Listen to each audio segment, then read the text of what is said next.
Children's and Household Tales. Collected by the Brothers Grimm. The 12 Brothers. This video is not intended to present an atmospheric narrative.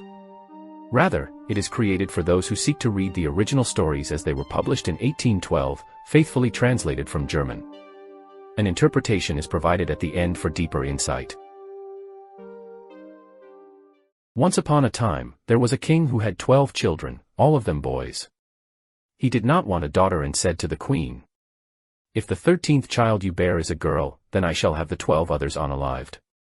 But if it is also a boy, then they shall all live together." The queen wished to dissuade him, but the king would hear no more. "If it is as I have said, then they must die. I would sooner cut off their heads myself than have a girl among them." The queen was sorrowful, for she loved her sons dearly and did not know how to save them. At last, she went to the youngest, whom she loved most of all, revealed to him what the king had decided, and said, "Dearest child, go forth into the forest with your 11 brothers, stay there, and do not come home. But one of you must always keep watch in a tree and look toward the tower here. If I bear a son, I will raise a white flag on top, but if it is a daughter, a red one.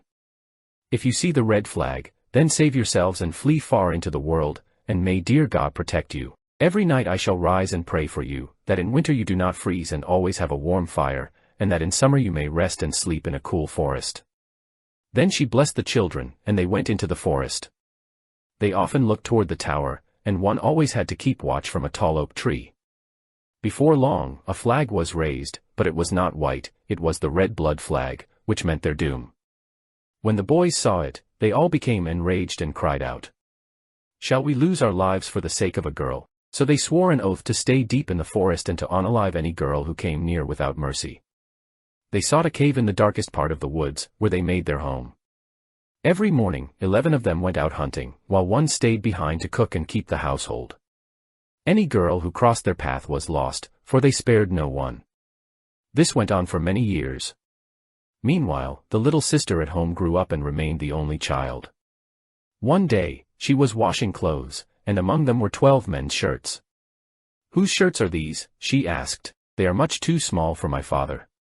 The washerwoman then told her that she had once had 12 brothers, but they had left in secret and no one knew where they were, for the king had wanted them unalived. The shirts belonged to them. The sister was astonished that she had never heard of her 12 brothers before. That afternoon, as she sat on the meadow bleaching the laundry, the washerwoman's words came back to her, and she became lost in thought. At last, she rose, took the 12 shirts, and went into the forest in search of her brothers. She walked until she came to the cave where her brothers lived. 11 of them were out hunting, and only one, the youngest, had stayed behind to cook. When he saw the girl, he seized her at once and drew his sword. "Kneel down, your red blood must flow this very instant."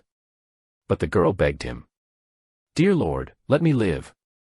I will stay with you and serve you faithfully. I will cook and keep the household." It so happened that he was the youngest brother, and her beauty moved him to pity.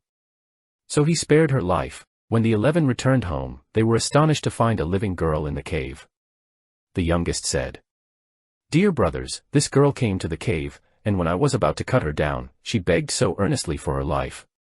She promised to serve us faithfully and keep the household, so I granted her life." The others thought this might be useful, for now, they could all go hunting while she tended the home. So they agreed. Then the girl showed them the 12 little shirts and said, "I am your sister." At this, they all rejoiced and were glad that they had not unalived her. The sister took over the household. While the brothers were hunting, she gathered wood and herbs, set food on the fire, made up the little beds fresh and clean, and did everything diligently and cheerfully. One day, when she had finished all her work, she wandered through the forest and came upon a clearing where 12 tall, beautiful white lilies stood. As they pleased her so much, she picked them all at once. But no sooner had she done so than an old woman appeared and said, "Oh, my daughter, why did you not leave the 12 student flowers standing? Those were your 12 brothers. They are now all transformed into ravens and are lost forever." The sister wept and cried out, "Oh! Is there no way to save them?" "No," said the old woman, "there is only one way, but it is so difficult that you will never free them. You must remain silent for 12 full years. If you speak a single word, and even if only 1 hour remains, then all will be in vain, and your brothers will die that very moment. The sister climbed into a tall tree deep in the forest, where she sat spinning and resolved to stay silent for 12 years to free her brothers. One day, the king was hunting in the forest. As he passed the tree, his dog stopped and barked. The king looked up and was astonished at the maiden's beauty. He called up to her, asking if she would be his wife. She remained silent but nodded slightly. The king himself climbed the tree, carried her down, placed her before him on his horse, and took her to his castle. There, a grand wedding was held. Since she never spoke, the king believed she was mute. Yet they would have lived happily together, had it not been for the king's mother, who began to slander the queen to her son. She is a lowly beggar girl that you brought back from foreign lands, who commits the most disgraceful things behind your back. Since the queen could not defend herself, the king let himself be misled, and eventually believed his mother and sentenced the queen to her end. A great fire was built in the courtyard, and she was to be burned. As she stood in the flames and they began licking at her dress, the last minute of the 12 years passed. A great rushing sound was heard in the air, and 12 ravens came flying down and landed. The moment they touched the ground, they transformed into 12 handsome princes. They scattered the flames, pulled their sister from the fire, and she finally spoke. "Dearest husband, now I may speak and tell you the truth. I have suffered all this for my 12 brothers, whom I had to free." The king was overjoyed, and the whole kingdom rejoiced that all had turned out well. But what was to be done with the wicked stepmother? She was thrown into a barrel filled with boiling oil and venomous snakes and met a dreadful end. A possible interpretation considering the time period. The fairy tale The 12 Brothers addresses key social and moral themes that were highly significant in the early 19th century. The disregard for girls and the male inheritance principle. The king considers daughters worthless and threatens to kill his own sons if the 13th child is a girl. This reflects the prevailing notion of the time that male offspring were more important in a patriarchal society, especially in royal and noble families, where the preservation of the male lineage was of utmost importance. The mother is a protective but powerless figure.